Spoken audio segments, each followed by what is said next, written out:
Voilà, vous êtes prêts pour la parole de Dieu? Amen. Alors ce matin, nous allons ouvrir la Bible dans 1 Samuel au chapitre 1er. 1 Samuel chapitre 1er.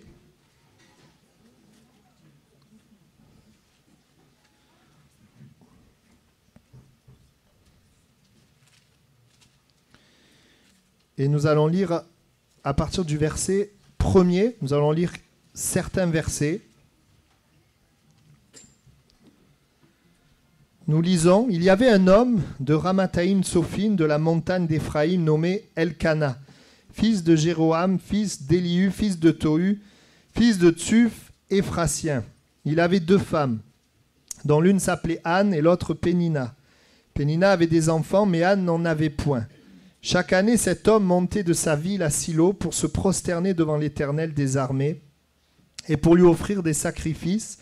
Là se trouvaient les 2 fils d'Éli, Ophni et Phiné, sacrificateurs de l'Éternel. Le jour où Elkana offrait son sacrifice, il donnait des portions à Pénina, sa femme, et à tous les fils et à toutes les filles qu'il avait d'elle. Mais il donnait à Anne une portion double, car il aimait Anne, que l'Éternel avait rendue stérile. Sa rivale lui prodiguait les mortifications pour la porter à s'irriter de ce que l'Éternel l'avait rendue stérile, et toutes les années il en était ainsi. Chaque fois qu'Anne montait à la maison de l'Éternel, Pénina la mortifiait de la même manière. Alors elle pleurait et ne mangeait point. Elkana, son mari, lui disait « Anne, pourquoi pleures-tu et pourquoi ne manges-tu pas? Pourquoi ton cœur est-il attristé? Est-ce que je ne vaux pas pour toi mieux que 10 fils ?» Anne se leva après que l'on eut mangé et bu à Silo. Le sacrificateur Élie était assis sur un siège près de l'un des poteaux du temple de l'Éternel. Et l'amertume dans l'âme, elle pria l'Éternel et versa des pleurs.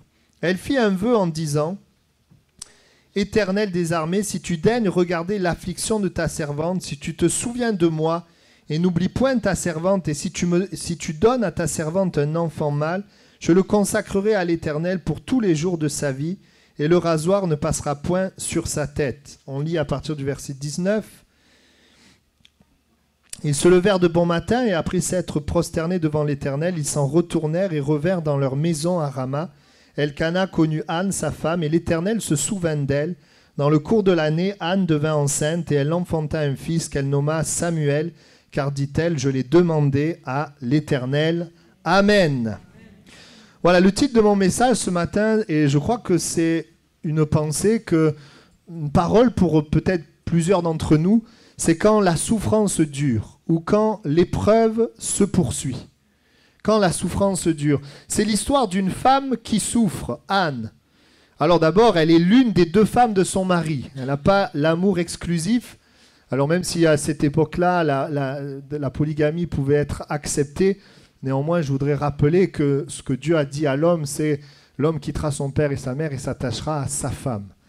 Et on voit que cette femme, elle n'a pas d'enfant, et en tant que femme, c'était quelque chose de douloureux, de difficile.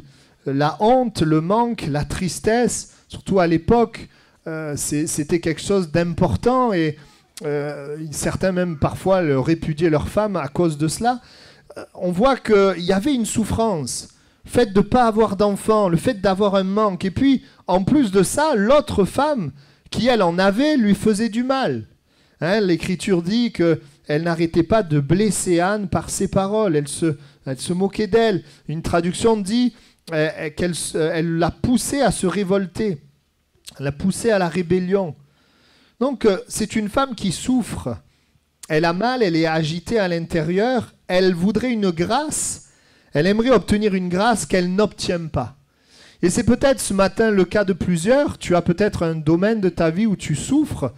Tu as peut-être un manque que d'autres ont, mais que toi tu n'as pas. Une grâce que tu demandes à Dieu, que tu n'obtiens pas, que ce soit dans la famille, le travail, que ce soit même dans le service de Dieu. Et tu es là et tu portes quelque part cette souffrance, c'est comme une épreuve. Peut-être que c'est comme une porte que tu voudrais voir s'ouvrir, mais qui ne s'ouvre pas. J'aimerais aussi, dans ce tableau, rappeler que Anne est une croyante. Ce n'est pas quelqu'un qui ne croit pas en Dieu. Elkana, Pénina et Anne croient en Dieu. Chaque année, ils montaient pour se prosterner devant l'Éternel des armées et pour offrir des sacrifices. Donc on pourrait dire ce matin, ça parle des croyants. Et ce matin, il peut y avoir des croyants, des personnes qui adorent Dieu, qui aiment Dieu, qui servent Dieu, mais qui se retrouvent avec un manque, avec quelque chose qui fait souffrir. Il est même dit que Anne montait à la maison de l'Éternel, ils aimaient la maison de Dieu. Et là où je voudrais attirer votre attention, et c'est ce vers quoi le Seigneur m'a touché, c'est que la souffrance de Anne, c'était une souffrance qui durait. C'était une souffrance qui s'étalait dans le temps. Et il y a parfois des choses dans nos vies, bien sûr, on prie, elle a prié, mais la souffrance est restée, le manque est resté. La chose ne s'est pas réglée pour autant. Il est dit, 1 Samuel 1,7, et toutes les années, il en était ainsi. Ça veut dire que c'est une souffrance qui dure depuis plusieurs années. Et ce matin, peut-être que tu es là, tu sers l'Éternel, tu sers Dieu, puis il y a une souffrance qui est là, qui dure depuis des années. Ça demeure, et toutes les années, c'est pareil. L'épreuve se poursuit, elle dure. Bien sûr, on voit dans la parole de Dieu des hommes, d'autres exemples de personnes qui ont souffert pendant des années. On pense à Joseph, qui a passé 13 années de souffrance. On pense à Moïse, 40 années dans le désert. On pourrait parler d'Abraham, 25 années avant de voir la promesse s'accomplir. On pourrait penser à David, entre le moment où on lui dit « tu seras roi » et le moment où ça s'accomplit. Là aussi, bien du temps, bien des choses se sont passées. On pourrait penser à Jacob également. Tellement d'exemples dans la Bible d'hommes et de femmes qui portent une certaine souffrance, font avec. Et on pourrait se poser la question, mais qu'ai-je fait? Mais pourquoi? Mais pourquoi?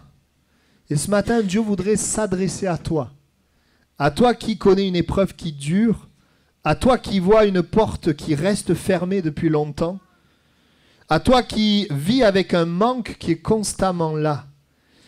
Avant de continuer, on voit aussi les gens autour d'Anne. On a 3 types de personnes, c'est souvent ce que nous avons aussi lorsque nous vivons cela. Il y a d'abord dans l'épreuve qui dure autour de nous, je dirais ceux qui, comme Elkana, veulent t'aider, ceux qui veulent te soutenir, ceux qui veulent te consoler, ceux qui veulent t'encourager. L'Écriture dit qu'Elkana, il donnait à Anne une portion double. L'Écriture dit qu'il aimait Anne que l'Éternel avait rendue stérile. C'est intéressant de voir que cette femme, Anne, se manque. L'Écriture dit que c'est l'Éternel qui l'avait rendue stérile. C'est comme si Dieu n'avait pas ouvert la porte. Pourquoi? On ne sait pas encore. Par contre, on va voir ensemble, on va voir comment faire justement pour que ça change. Et donc, on voit Elkana qui l'aime, qui essaie de l'encourager, qui essaie de l'aider. Et il y a toujours des gens autour de nous, merci Seigneur, que Dieu peut utiliser pour nous encourager. Des personnes qui sont bienveillantes, des personnes qui veulent notre bien, mais qui ne peuvent pas comprendre ce que nous traversons, qui ne peuvent comprendre qu'une partie, qui ne peuvent en comprendre que dans une certaine mesure. Vous savez, l'être humain ne peut pas combler le cœur de l'être humain. Et même s'il y a des grâces qu'on te fait, ce n'est pas la grâce que tu attends. Même s'il y a des choses super qu'on peut te faire, ça ne règle pas forcément le problème, ta souffrance. Oui, donc on a Elkana qui cherche à faire du bien. Ensuite, on a Pénina. Ça, c'est ceux qui t'enfoncent, ceux qui te font du mal, ceux qui ajoutent à ta douleur une autre douleur. La Bible dit qu'elle cherchait à vexer Anne, à l'humilier. Elle lui faisait du mal. Il y a aussi dans nos vies aussi parfois des voix qui s'élèvent et qui nous écrasent et qui nous découragent et qui viennent ajouter à la souffrance. Combien j'ai pu entendre parfois des croyants vivre une souffrance, puis des gens qui viennent leur dire mais si tu vis ça, mais c'est parce que tu as fait quelque chose. Comme les amis de Job. Mais vous savez, si tu étais juste, il ne t'arriverait pas ça. Des gens qui te disent mais mon frère, mais tu n'as pas la foi. Ma soeur, tu n'as pas la foi. Des gens qui, par leurs paroles, viennent ajouter de la douleur. Que le Seigneur nous garde d'être ce type de personnes-là. Bon, ici, Pénina, c'était vraiment volontaire. Il y a parfois des gens qui volontairement... Maintenant, la Bible dit, on n'a pas à lutter contre la chair et le sang, contre les gens, mais au-delà de ça, c'est le diable, c'est les démons qui veulent nous toucher, qui veulent nous décourager, qui veulent nous faire perdre la foi. Et puis, troisième type de personne, le sacrificateur Élie. Le responsable religieux, celui qui est censé représenter Dieu, mais qui ne comprend rien, qui ne discerne pas. Et vous savez, il y a des fois, même si on a des responsables spirituels, il y a des fois dans notre souffrance, notre douleur, eh bien, ils ne le voient pas, ils ne le discernent pas. Moi, je suis bien conscient que je ne peux pas voir, discerner tout ce qu'il y a. Mais j'aimerais te dire ceci, Dieu sait tout et connaît tout. Et Dieu, malgré ce manque de discernement, néanmoins, Dieu va quand même l'utiliser pour justement amener l'espoir à Anne. Et finalement, quels que soient les gens qui sont autour de nous, les bien intentionnés, mal intentionnés, ou ceux qui peut-être ne discernent pas, eh bien, la souffrance se poursuit, l'épreuve se poursuit. Et vous savez, je vais vous dire, quand vous commencez une épreuve, quand la chose démarre, quand par exemple Anne s'est rendue compte qu'elle ne pouvait pas avoir d'enfant, vous savez, quand c'est le début, ben on a de l'espoir, on a de la force. On a du courage, on se dit Dieu va agir, Dieu va intervenir. Mais quand tu te dis ça et que en fait ça ne change pas, tu perds de la force, tu perds du courage. Tu te remets en question, tu commences à te poser des questions. Et c'est ce qui a dû se passer évidemment avec elle. Avec le temps, on s'affaiblit. C'est pas facile. On perd la force, on perd confiance. Au début, on espère un changement et puis avec le temps qui passe, on se dit mais en fait, ça ne va pas changer. Ça va rester comme ça. On imagine le poids qu'elle pouvait porter. Et voyez-vous, la Bible ne nous dit pas pourquoi ça a duré, mais la Bible nous dit pourquoi l'épreuve s'est arrêtée. Et ce matin, j'aimerais qu'on puisse voir justement qu'est-ce qui a fait que, alors que pendant toutes ces années, cette souffrance, cette épreuve a duré, qu'est-ce qui a fait qu'à un moment donné, eh bien Dieu est intervenu. Parce que je crois, je ne dis pas que c'est uniquement cela, et je ne voudrais pas que vous pensiez que si l'épreuve se poursuit, c'est forcément qu'il y a quelque chose qu'on a mal fait, pas forcément, mais parfois oui. Il y a parfois des choses que Dieu désire nous apprendre. Il y a des choses on va le voir ensemble, Dieu veut faire un changement, veut amener un changement dans notre cœur, dans notre vie. Ce changement dans notre cœur peut débloquer la situation. Donc pourquoi l'épreuve dure, on ne sait pas. Mais ce qu'on sait, c'est que quelque chose va se passer qui va débloquer la situation. Pourquoi l'épreuve s'est arrêtée après tant d'années? On ne sait pas pourquoi ça dure, mais on sait pourquoi ça s'arrête. Et on se rend compte que la situation va être débloquée par une démarche que Anne va faire. Et ce matin, je voudrais que vous soyez attentifs parce que c'est une parole qui peut débloquer quelqu'un. Alors que ça fait des années que c'est dans une situation. Eh bien, l'Écriture dit qu'elle fit un vœu en disant « Éternel des armées, si tu daignes regarder l'affliction de ta servante, tu te souviens de moi, et n'oublie pas ta servante, et si tu donnes un enfant, moi je le consacrerai à l'Éternel pour tous les jours de sa vie. » Amen. Il y a quelque chose qui s'est passé là. C'est qu'elle a décidé, ce qu'elle voulait pour elle, elle l'a donné à Dieu. Et écoutez bien, parce que il y a des situations que nous vivons, que nous traversons, si nous acceptons cela, la situation peut se débloquer.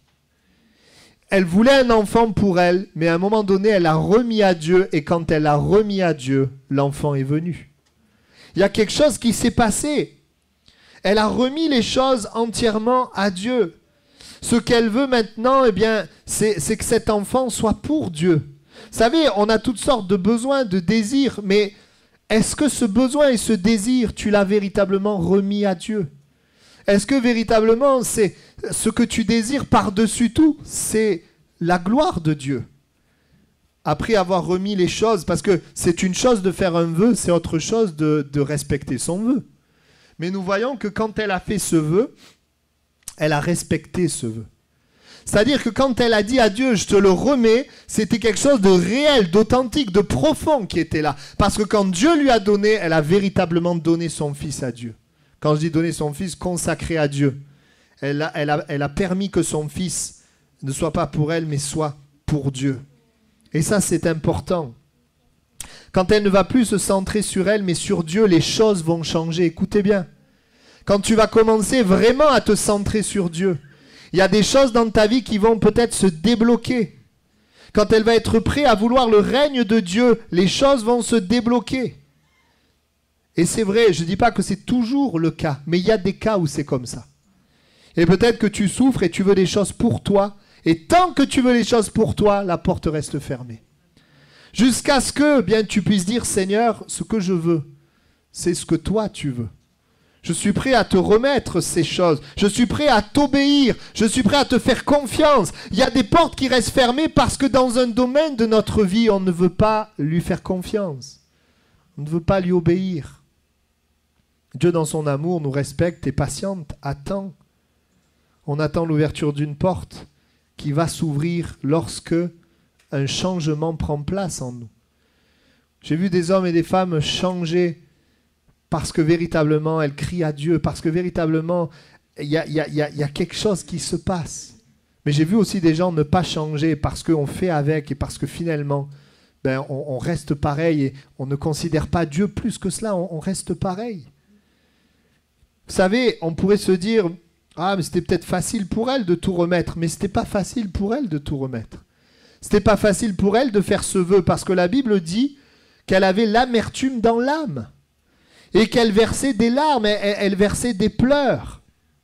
Et quand elle a fait ce vœu, elle avait l'amertume dans l'âme, elle n'était pas dans la joie, dans la paix. Hein. Quand elle a fait ce vœu, elle était dans la souffrance. Mais malgré sa souffrance, elle a dit à Dieu, eh bien, si tu me le donnes, je te le donne. Des fois, on attend que tout aille bien pour se consacrer à Dieu. On attend que tout aille bien pour faire confiance en Dieu, pour obéir à Dieu, pour remettre les choses à Dieu. On attend que tout aille bien, mais elle n'a pas attendu que tout aille bien. Quand tout allait mal, elle a remis les choses à Dieu. Et je voudrais te dire ce matin, si tu remets toutes choses à Dieu alors que ça ne va pas, alors les choses vont changer, s'améliorer. Il va y avoir une action de Dieu dans ta vie. Et on voit que oui, elle a renoncé à ce qu'elle voulait pour Dieu. Pour Dieu. C'était quelque chose de vrai, quelque chose de profond. Malgré, c'est vrai, ces larmes, malgré cette tristesse qui était là, cette amertume, elle va remettre toutes choses. Vous savez, je voudrais rappeler ceci, dans nos épreuves, nous avons un Dieu qui soutient et un Dieu qui nous en fait sortir. Mais parfois, Dieu attend un changement d'attitude de notre part pour en sortir, pour ouvrir une porte. Parce que certaines de nos attitudes peuvent prolonger la souffrance que nous traversons. Je pense à des exemples dans la Bible. Et certains choix que nous faisons peuvent prolonger l'épreuve ou peuvent l'arrêter. Je le répète, je ne dis pas que c'est toujours le cas. Je ne dis pas qu'on est dans l'épreuve longtemps, c'est parce que forcément on a fait quelque chose de mal. Pas toujours. La Bible montre qu'on peut être éprouvé à cause du nom de Jésus. Parce qu'on aime Jésus, des gens ne l'acceptent pas, ils sont durs avec nous. C'est des réalités aussi. Mais il y a aussi des épreuves où Dieu désire un changement en nous. Il désire régner en nous. Il désire venir dans nos vies. La gloire de Dieu, c'est de te bénir, de t'accorder sa grâce, te faire sortir de la souffrance. Mais c'est aussi que quelque chose change au sortir de l'épreuve. Nous, on veut sortir de l'épreuve, mais on ne veut pas toujours que des choses sortent de notre cœur. Pourtant, vous savez, quand on prend l'exemple de l'or, vous avez de l'or, et l'or, quand vous le mettez au feu, vous avez des scories qui sortent. Et vous voyez, tant qu'il n'est pas au feu, les scories ne sortent pas. Et voyez-vous, des fois, il y a des épreuves, elles sont là aussi pour qu'il y ait des choses qui sortent de notre vie. Et voyez-vous, quand l'or, le feu vient sur lui, il devient beaucoup plus pur, les scories sortent et il a beaucoup plus de valeur qu'avant. Et il y a des moments dans nos vies, il y a le feu, et on dit, Seigneur, enlève le feu. Mais Dieu dit, je vais enlever les scories. Quand tu vas accepter d'enlever les scories, j'enlèverai le feu. Il y a des moments dans nos vies où Dieu veut faire tomber des raisonnements, des mentalités, des pensées, de la dureté parfois. Parfois on est là, on dit des choses, puis ça nous arrive. Et puis il y a des choses que Dieu veut nous faire réaliser. Dans la grâce, dans la patience, dans l'amour, dans la bonté. Il veut nous apprendre. C'est dans la capitulation de nos exigences, de certains de nos désirs qu'on peut trouver parfois le bout du tunnel. C'est dans l'abandon à Dieu qu'on peut trouver un nouveau départ. Vous voyez, quand le brigand sur la croix, il a capitulé, il a reconnu la réalité, bien il a trouvé le salut. Quand Pierre a abandonné ses prétentions pour prier selon la parole de Jésus, il a trouvé l'onction de Dieu et l'efficacité. Quand Job a abandonné ses arguments, il dit « Mon oreille avait entendu parler de toi, mon œil t'a vu, c'est pourquoi je me repens. » À partir de ce moment-là où il abandonne ses arguments, eh bien, l'Écriture dit que Dieu le justifie devant ses amis et Dieu le restaure. Et il y a des moments où les choses changent quand nous comprenons déjà en nous ce qu'il faut changer. Quand nous abandonnons les choses à Dieu et comme Anne, disons Seigneur, je te remets toutes choses. Et même peut-être ce que je voulais pour moi, eh bien je ne le veux plus pour moi, mais je le veux pour toi. Il y a des choses que Dieu fait au travers des épreuves. Dieu ne veut jamais la destruction. Dieu n'est pas un Dieu qui détruit. C'est un Dieu qui bâtit. Mais Dieu veut détruire ce qui te détruit à l'intérieur. Et parfois, vous savez, les épreuves sont des bons moyens pour venir détruire ce qui est mauvais à l'intérieur de nous. Parce que quand tout va bien, ce qui est mauvais à l'intérieur de nous, ne peut pas être détruit. Il y a des moments comme ça. Quand dans l'épreuve, je laisse le règne de Dieu, je perds un peu pour gagner beaucoup. Écoutez bien, quand Anne a abandonné un fils, elle a abandonné, elle a dit à Dieu, si tu me donnes un fils, eh bien Seigneur, je te le donne. Quand elle a fait cela, vous savez combien elle a eu d'enfants, Anne? Est-ce que vous le savez? Elle en a eu 6. Quand elle a donné son fils, Dieu lui a donné 3 fils et 2 filles. Et voyez-vous, quand on donne les choses à Dieu, on a l'impression de perdre. Mais en réalité, on y gagne. Et souvent, on veut gagner, on veut que Dieu bénisse nos vies, mais on ne comprend pas qu'à un moment donné, il faut passer par un moment où on perd. Vous savez, il n'y a pas de résurrection sans mort. Et j'aimerais te dire, si tu veux être béni, eh bien justement, ne poursuis pas la bénédiction, mais poursuis Dieu. Mets-le en premier, fais-lui confiance, remets-lui toutes choses. Et tu verras ce que Dieu va faire. La souffrance se poursuit parce qu'on veut garder la bénédiction dans nos mains, mais Dieu bénit ce qui est dans ses mains. Si tu veux que Dieu bénisse, il faut lui donner les choses, lui laisser les choses, lui faire confiance. Parfois, Dieu nous demande de respecter sa parole. Nous ne respectons pas sa parole dans un domaine et nous nous attendons à ce que Dieu bénisse notre vie. Et la vie, elle reste pareille, et les choses n'avancent pas, et les choses ne bougent pas, et ça demeure pareil, et on ne comprend pas, et on prie, et on loue, et on fait tout, mais tout reste pareil à cause juste d'un domaine qu'on ne veut pas soumettre à Dieu. Et on ne réalise pas toutes les portes qui peuvent s'ouvrir, on ne réalise pas comment Dieu pourrait nous utiliser, on ne réalise pas la progression qui pourrait être là devant nous. C'est important. Non seulement l'épreuve prendra fin, mais tu connaîtras la bénédiction suivie d'aucun chagrin. Si tu laisses les choses à Dieu, si tu lui fais confiance, si tu respectes sa parole, si tu lui donnes peut-être quelque chose que tu gardes. Et peut-être ce matin, Dieu veut parler à quelqu'un. Vous savez, quand le Seigneur nous appelle, et c'est un message particulier ce matin, puisque c'est un message qui nous appelle à lui faire confiance et à abandonner certaines choses. Et je voudrais ouvrir, ça peut être pour certains abandonner quelque chose à Dieu que nous gardons. Ça peut être pour d'autres faire confiance à Dieu selon sa parole et mettre notre vie en règle. Ça peut être pour d'autres abandonner ce fardeau et croire que le Seigneur il est capable d'intervenir. Ça peut être plusieurs choses, mais quand vous voulez aller dans cette direction, le diable te dit, reste pareil, attends passivement que les choses changent, parce que Dieu fait toutes choses belles en son temps. Oui, c'est vrai que Dieu fait toutes choses belles en son temps. Mais il fait aussi toutes choses belles quand tu l'écoutes, quand tu lui remets les choses. Parce qu'il fait toutes choses belles en son temps, mais si nous, on ne le laisse pas faire, il ne peut pas le faire. Le diable dit, reste pareil, attends passivement que ça change. Le diable te dit, si tu donnes à Dieu, tu vas perdre. Et Dieu te dit, si tu donnes les choses, moi, je vais m'en occuper. Mais Dieu dit, je m'occupe de ce que tu me donnes. Dieu ne s'occupe pas de ce qu'on ne lui donne pas. Mais Dieu s'occupe de ce qu'on lui donne. C'est ça la foi. Vous savez, quand Abraham a donné son fils, Dieu lui dit, donne-moi ton fils. Ça n'avait pas de sens. Parce qu'il a attendu des années, Dieu lui avait promis cet enfant. C'était, en fait, il est en train de lui demander ce qui est le plus cher au cœur d'Abraham.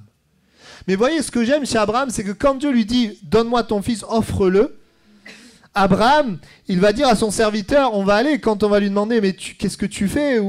Et Abraham va dire, on va revenir.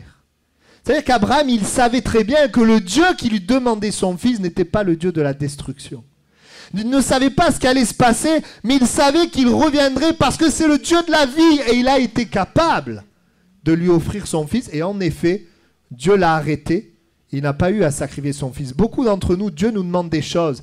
et nous acceptons le mensonge du diable qui nous dit mais on va être détruit, on va perdre. Combien de fois, des fois je dis mais réglez votre vie, faites confiance à Dieu. On ne veut pas régler notre vie parce que il va y avoir ça, comment on va faire, etc.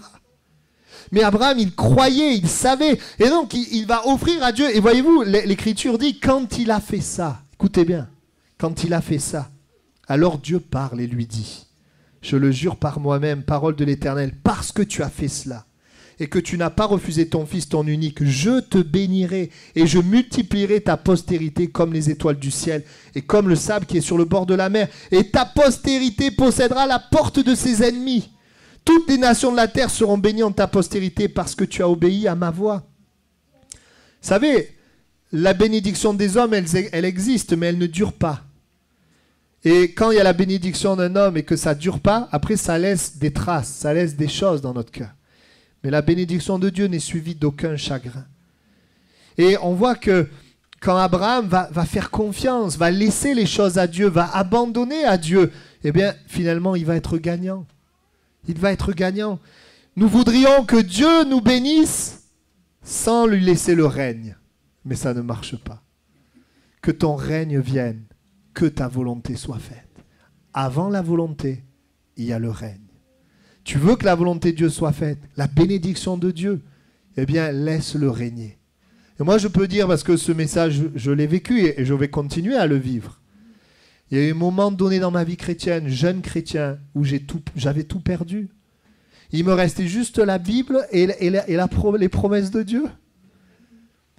Et j'ai vu mes amis, certains partir. Et dans les moments où j'avais rien, il n'y avait que les promesses, j'aurais pu dire, puisque j'ai rien, Dieu au revoir et puis je fais ma vie. Mais j'ai cru, j'ai persévéré, et j'ai vu Dieu petit à petit me donner et me bénir. Et j'aimerais vous dire, il y a des choses que Dieu donne quand toi tu donnes, quand toi tu abandonnes. Je ne dis pas que c'est toujours le cas, il y a des choses que Dieu donne, tu n'as rien à faire. Et c'est vrai que c'est la grâce. La grâce, c'est que Dieu donne alors qu'on ne mérite pas. Mais il y a des choses dans nos vies, Dieu veut nous changer, nous transformer. Comment mettra-t-il sa parole en nous si nous voulons nous attacher à nos raisonnements ? Comment ça est possible ? À un moment donné, nous ne pouvons pas avoir en nous en même temps la parole de Dieu et en même temps nos raisonnements qui sont le contraire de la parole de Dieu. Nous choisissons. Et Dieu ne force pas. Mais par son esprit, il nous pousse. Et on priait ce matin et je disais, Seigneur, convainc des cœurs de faire ce pas dans le vide, de faire confiance. Comme Anne qui a dit, Seigneur, eh bien je te le remets. Elle aurait pu ne pas le remettre et on en serait toujours au même point.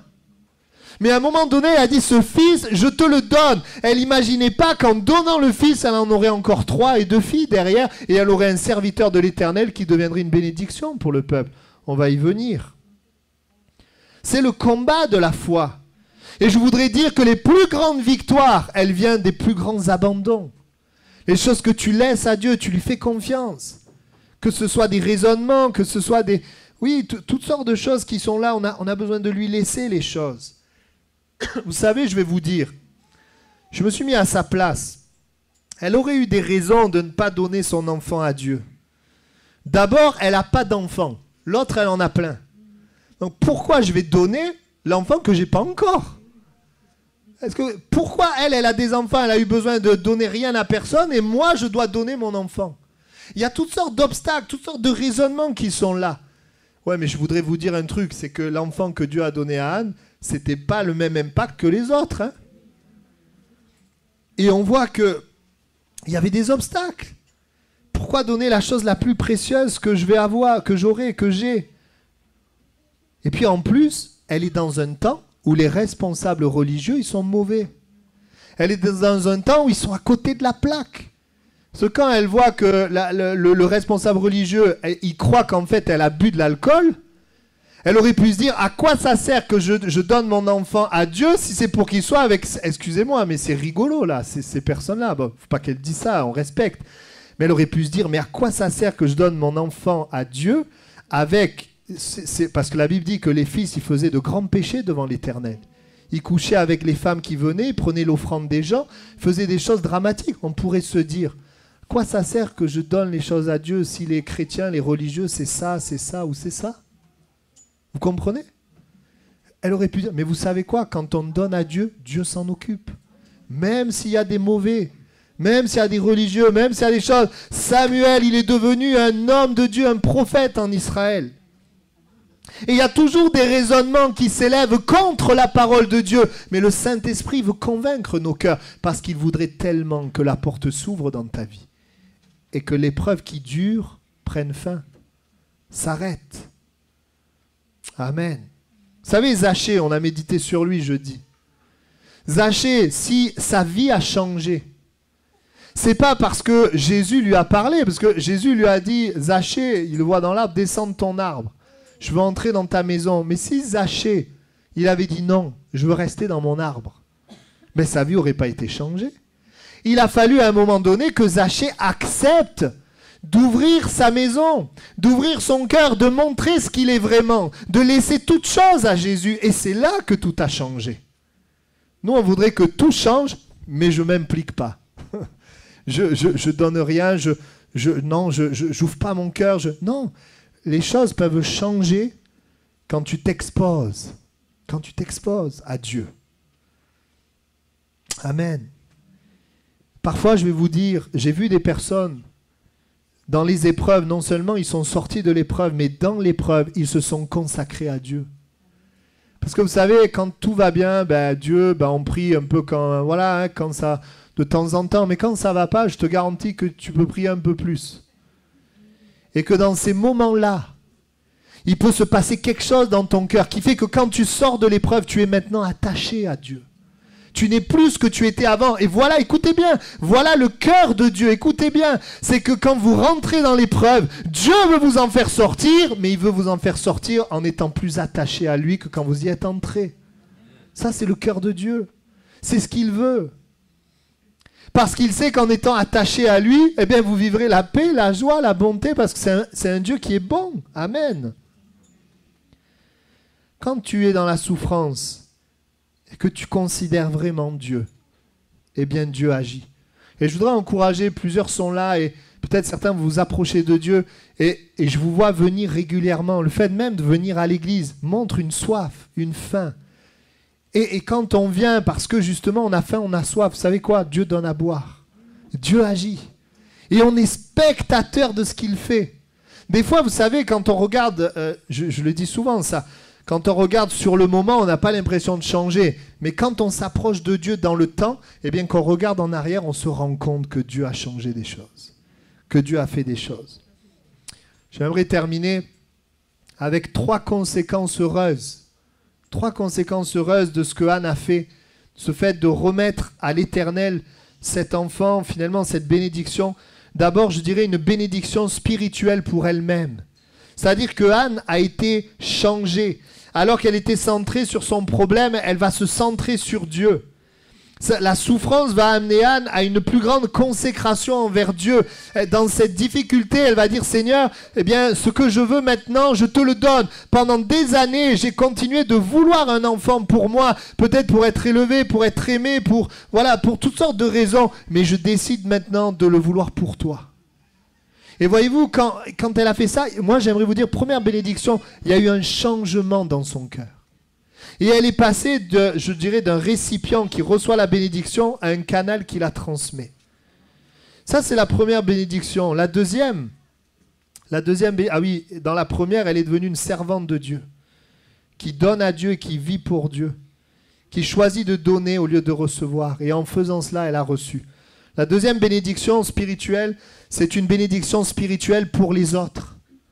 Parce que la Bible dit que le vœu qu'elle a fait a permis à Dieu d'apporter la vie à tout son peuple au travers de Samuel. Le vœu qu'elle a fait que son fils est devenu le prophète, c'est-à-dire l'homme qui parle de la part de Dieu. Et si vous lisez l'Écriture, vous verrez que du temps de Samuel, le peuple était dans la victoire. Il n'y avait aucune défaite. Donc, excusez-moi, mais Anne a été la bénédiction, finalement la bénédiction indirecte du peuple, c'est au travers de Anne. C'est au travers de ce choix, au travers de ce don, elle a permis la victoire pour tout un peuple. Au travers de ce don, elle a permis que tout le peuple entende la voix de Dieu au travers de Samuel. Une bénédiction spirituelle pour les autres. Amen. Et troisièmement, une bénédiction personnelle et familiale. Puisque comme nous l'avons vu, Dieu va répondre au désir de son cœur d'avoir des enfants, de fonder une famille. Et la Bible dit, donc 1 Samuel 2,20, Élie bénit Elkana et sa femme en disant que l'Éternel te fasse avoir des enfants de cette femme pour remplacer celui qu'elle a prêté à l'Éternel. Et ils s'en retournèrent chez eux. Et l'Écriture dit donc qu'elle va avoir 3 fils et 2 filles. Voyez-vous, après qu'elle ait renoncé à ce désir pour tout donner à Dieu, eh bien Dieu lui a donné ce que son cœur désire. Et je ne pouvais pas m'empêcher de parler de ce verset. Fais de l'Éternel tes délices et il te donnera ce que ton cœur désire. Je sais qu'on aime bien, il te donnera ce que ton cœur désire. Mais je voudrais attirer votre attention sur fais de l'Éternel tes délices. Parce que Anne, c'est l'exemple de ce verset. Elle a fait de Dieu ses délices au point d'abandonner ce que son cœur désire. Et quand elle a fait ça, Dieu lui a donné ce que son cœur désire. Le prix pour être béni, vous savez, la bénédiction de Dieu coûte le prix de ta propre bénédiction. Si tu veux que Dieu te bénisse, tu devras abandonner ta propre bénédiction. Si tu es satisfait de ta vie, tu ne peux pas connaître la vie de Dieu. Si tu te contentes de ta paix, tu ne peux pas vivre la paix de Dieu. Si tu veux vivre ton amour, tu ne peux pas vivre l'amour de Dieu. Mais quand tu renonces à ce qui est humain, tu peux entrer dans ce qui est divin. Et je souhaite de tout mon cœur, les uns les autres, que nous comprenions que la bénédiction de l'Éternel, c'est celle qui nous enrichit. Elle est suivie d'aucun chagrin. Elle demande de la foi. Vous savez, pour bénir quelqu'un, faire du bien, il y a deux artisans qui bénissent, il y a Dieu et les hommes. Quand les hommes bénissent, la bénédiction des hommes, elle est éphémère et elle est volée par le péché, par le diable. Mais la bénédiction de Dieu, elle dure, elle comble le cœur et elle se répand sur les autres. Et je souhaite que nous soyons des hommes et des femmes, eh bien, qui puissions voir l'épreuve se terminer. Et voyez-vous, des fois, et ça m'est arrivé, des fois, on est là dans une épreuve et on ne sait pas pourquoi, comment. Et parfois, on a aussi donné les choses. Eh bien, j'aimerais vous dire ceci. On peut dire, Seigneur, éclaire-moi. Seigneur, éclaire-moi. Qu'est-ce que tu veux faire? Qu'est-ce que tu veux m'apprendre? Qu'est-ce que tu veux faire dans ce moment, dans cette difficulté? En tout cas, je voulais partager avec vous cette pensée parce que je crois que ce matin, il y a des victoires, des portes qui s'ouvrent par le fait que tu vas faire comme Anne, qui dit, Seigneur, je te remets maintenant les choses. Je t'abandonne les choses. Je veux maintenant t'écouter pour ces choses. Je veux te remettre ces choses. Alors l'épreuve s'arrête et Dieu agit. Amen. C'est ce que je souhaite pour chacun d'entre nous. L'exemple de Jésus même qui a donné sa vie pour que nous puissions vivre pour toujours, pour que lui puisse vivre pour... Bien sûr, Jésus a donné sa vie et puis il vit pour toujours. Il est dans l'éternité pour sauver l'humanité. Jésus a donné sa vie. Jésus aurait pu venir sur terre et garder sa vie. Il n'y aurait pas eu de salut. Mais il a donné sa vie. Et en donnant sa vie, il permet à nous tous de vivre. Il permet à nous tous d'être sauvés. Vous savez, Dieu ne force pas les choses. Vous pouvez venir dans ce lieu et repartir comme vous êtes venu. Mais vous pouvez aussi dire, Seigneur, y a-t-il pas un domaine que je peux te remettre ce matin véritablement? Y a-t-il pas un endroit de ma vie où j'ai besoin de te laisser régner? Y a-t-il pas quelque chose, tu m'appelles à prendre une direction et ça fait longtemps que je refuse et j'essaie quand même d'être béni, mais là je veux aujourd'hui, je veux te faire confiance, je veux déposer les armes, je veux capituler. Quand la souffrance se prolonge, alors il faut lui remettre toutes choses. Il faut remettre à Dieu toutes choses. Et nous verrons le Seigneur se manifester. Je voudrais vous dire ceci, c'est une phrase importante. Quand nous remettons les choses par nos actes, il permet à l'épreuve de se terminer et à sa main de nous bénir. En tout cas, dans certaines situations. Je ne veux pas dire que c'est dans toutes les situations, mais dans certaines situations. Et c'est ce que Dieu a mis sur mon cœur ce matin. Alors que nous étions en train de prier, il y a eu cette pensée. Et je crois ce matin que, et je vais faire un appel pour ceux et celles qui ont besoin vraiment comme Anne, peut-être de laisser leurs désirs et de considérer Dieu maintenant. On va incliner nos têtes, on va prier quelques instants. N'as-tu pas perdu beaucoup de temps à te faire confiance? Du temps, et j'aimerais te dire, il est temps pour toi de lui remettre les choses. Celui qui veut gagner sa vie la perdra. Celui qui veut garder le contrôle de sa vie, il perdra le contrôle parce que le diable est plus fort. Mais celui qui perdra, qui remettra les choses à Dieu, alors il gagnera. Il gagnera, le grain de blé, il tombe en terre et c'est quand il meurt qu'il peut porter du fruit. Et ce matin, eh bien, c'est un appel. Je voudrais faire un appel à venir sur le devant et j'aimerais prier pour des personnes qui ont besoin de remettre les choses, pour des personnes qui voient l'épreuve se prolonger, la souffrance se prolonger, bien sûr. Il y a d'autres messages. L'épreuve peut se prolonger aussi à cause de la résistance d'autres personnes. Il y a plusieurs paramètres. Mais ce matin, Dieu voudrait parler à des personnes. L'Esprit de Dieu veut parler à ton cœur et te montre à l'intérieur de toi qu'il y a des choses à laisser abandonner, comme Anne. Seigneur, je te remets cet enfant, je te remets ce besoin, je te remets cette souffrance. Si c'est votre cas, eh bien, je vous invite à vous avancer sur le devant et je vais prier pour vous. Amen, gloire à Dieu. La parole de Dieu est vivante, elle est réelle. Voilà, et je voudrais vous inviter, vous qui vous êtes levés ou qui avez répondu dans votre cœur à cet appel, bien, je voudrais vous inviter à garder cette direction. Vous voyez, Anne, quand elle a fait le vœu, elle a gardé la direction. Elle n'est pas revenue sur ses pas, mais elle a gardé la direction. Seigneur, ce que j'ai dit, ce que je t'ai remis, je te le remets. Dans ces moments, vous savez, le Saint-Esprit connaît nos cœurs, nos besoins. Et ce n'est pas la même chose selon les personnes. Mais quand il y a un message comme ça, le Saint-Esprit sait parler à notre cœur. Eh bien, ce que le Saint-Esprit dit à ton cœur, ça, eh bien, garde-le précieusement. Écoute le Seigneur. Remets-lui toutes choses. Et tu verras le Seigneur amener la fin de cette épreuve et la bénédiction. Amen. Voilà, que Dieu vous bénisse. On se donne donc rendez-vous jeudi soir à 20h. Et puis on se retrouve après pour le culte dimanche prochain. À bientôt.